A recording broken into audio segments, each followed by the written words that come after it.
EVA Ligako 19. jardunaldiko partidua jokatu zuen Takek larun batean, EASO izan zuen aurkari, eta porrota oraingoan ere. Azken emaitza Redline Mekanika Takek 34, EASO 78. Jon Azaldegi, taldeko kidea hemen daukagu partidua komentatzeko, ongi etorri. Eskerrik asko. Aipatu dugu ez, 34 eta 78 zenbakiak oso argiak dira, 34 puntu sartuta oso zaila da partidua irabaztea. Bai, zentzu hortan ez dago nik uste partion laurpen argia izan daitekela. Atzeko lana etzan horren txarra izan, baina aurrean ez genuen funtzionatu, eta horren ondorioz ezin izan genuen partioa borrokatu. Sailkapenari begiratuta EASO 3. postuan dago, liga guztian 5 porrot pilatu ditu bakarrik, aurkari gogorra aurkitu zenuten aurrean.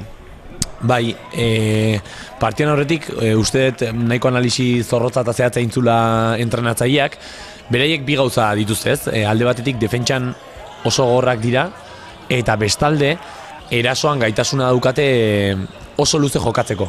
Hau da, sistemak jokaldiak luzatu egiten dituzte, pase asko egiten dituzte, baloi alde batetik bestea mugitzen dute, eta nolabait nekatu egiten dituzte ez, behan dugu lehenago akatxo bat egiten dezun momentun, berau zigortzeko, eta dudari gabe, benetan talde gogorra irala.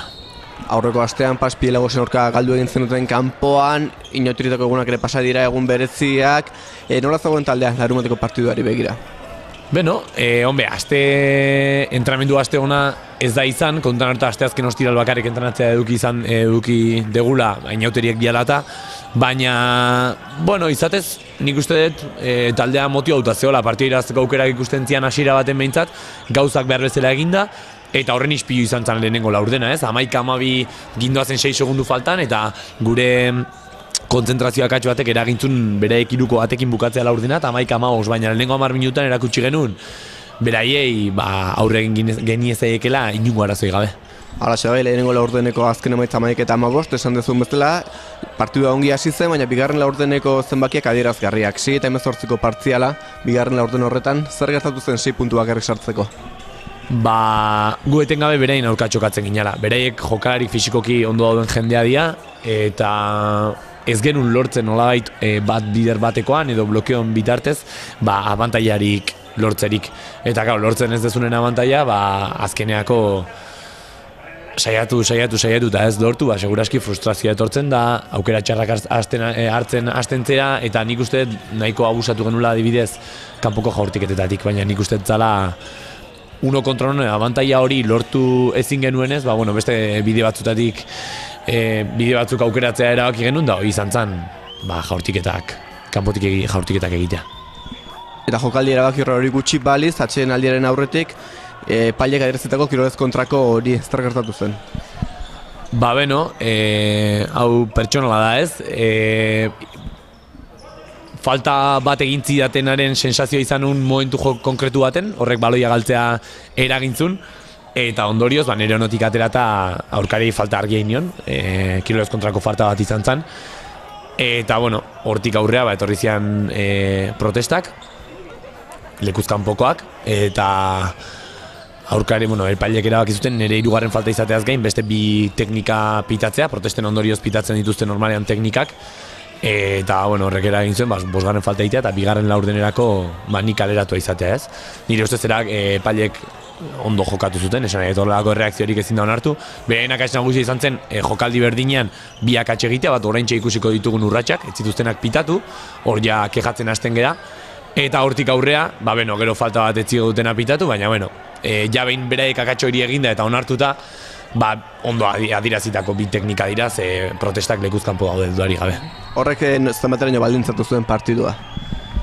Ez dakit zenbateraino baldintzatu zuen. Ordurako ja esango nuke 14 puntu azpiti gindoa zela, esango nuke markagailu 17-31 azala, eta gauzak nahiko beltz ikusten ziren, batez ere erasoan ez ginelako aia asmatzen, aurkariak eroso jokatzen ari zirelako, eta, asko gelditzen zen arren partiurako, taldeak ez zuen ematen, ez zuen itxurarik gauzak asko zueto joan zitezkenik ez, baina jarbi dagoena da, erabaki horrek, garbi utzi zuela irabazteko aukerak kendu zizkigula dezentez.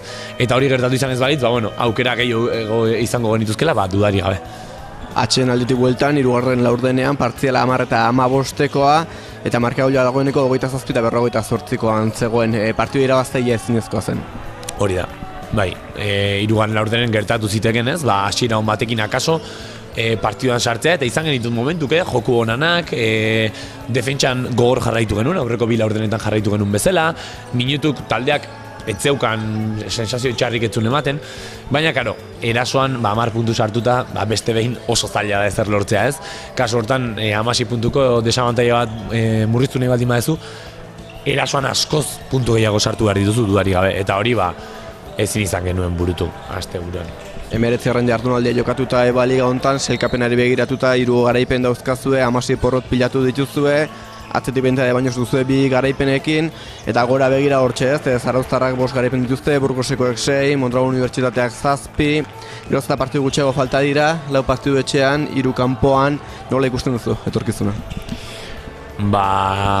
Nik uste etorkizun hurbila behiratu behar dela, pare bat partidu borrokatzen eta irabazten saiatu, ea lortzen dugu behintzat gelditzen azkenengo 5-6 jardunaldietara taldea ilusio piki batekin iristea ez, nolabait kategoria mantentzeko aukera horiek bizirik mantenduta. Hurrengo 2-3 jardunaldietan partio galduta gauza asko zaildu daiteke, eta horrek bide asko itxusi ditu dezake, eta beraz politia izango litzateke datorren 2-3 jardunaldietan pare bat garaipen bilatzea.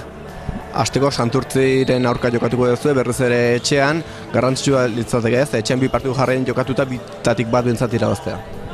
Bai, ez da erresa izango, Santurtzi talde gogorra da, EASO bezala ere atzean oso lan ona egiten duen taldea da, erasoan ez dira horren esan daiteke ikusgarriak, ez dira hainbesteko kalitatea duten jokalariak, baina oso talde sendoa dira eta asko kostako zaigu irabaztea, baina Usabalen nik usteet badaukagula gaitasuna edozein irabazteko. Azpimarratzekoa, larunbateko partiduan ez, Arrobiko jokalari baten debuta, Josu Lertxundik partiduan debutatu zuen, aspektu positiboa taldearentzat, klubarentzat. Dudari gabe. Azken 2 urtetan sekulako lan egiten jokalaria da, eta nire ustez hori eta askoz gehiago merezi du entrenamentuan erakusten duen jarreagatikan, eta nik uste zelaian bertan ere aurreko larumaten erakutsi zuela denbora gutxi barru proiekzioko jokalaria baino gehiago oraineko jokalaria izan daitekela, eta taldeari zertxo baita aportatu diezaioken jokalari bat izan daitekela, eta nik uste izango dela gainera, merezi duelako eta izaera baduelako horretarako. Hoxe izan da larunbateko partiduak eman zuen Jon, eskerrik asko hona etortzagatik eta beste bat arte. Bai, eskerrik asko zuri.